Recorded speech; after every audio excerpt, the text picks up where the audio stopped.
നന്നായിട്ട് തിളച്ചതിന് ശേഷം മാത്രമേ റവാപ്പൊടി അങ്ങോട്ട് ഇടാകുള്ളൂ.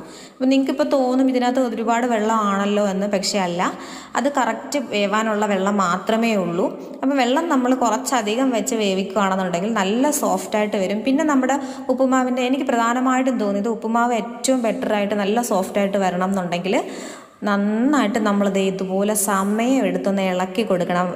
തീ സിമ്മിലിട്ടിട്ട് ചെയ്യണം. അതുപോലെ തന്നെ ഈ നമ്മൾ കടുക് പൊട്ടിക്കുന്ന സമയത്ത് എണ്ണ ഒരു ലേശം കുറച്ചൊന്ന് കൂടുതൽ ചേർത്ത് കഴിഞ്ഞാൽ കുറച്ചുകൂടെ സോഫ്റ്റ് ആവും.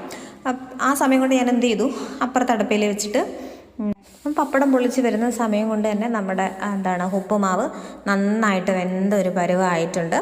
ഇനി നമ്മളിത് കഴിക്കാൻ വേണ്ടിയിട്ട് പോവാണ്. അപ്പം ഞങ്ങളെല്ലാവരും ഉണ്ട് കേട്ടോ, പൂജയും തേജസ്സും അതറും ഞങ്ങൾ ഇത്രയും പേരുള്ളൂ. ചേട്ടനില്ല, ചേട്ടൻ ഇലക്ഷൻ ഡ്യൂട്ടിക്ക് പോയി. അപ്പോൾ അത് ഞങ്ങൾ തറയിലൊക്കെ ഇങ്ങനെ ഇരുന്ന് കഴിച്ചു. അപ്പോൾ തറയിലിരുന്ന് കഴിക്കുന്ന സുഖം പ്രത്യേകം തന്നെയാണ്.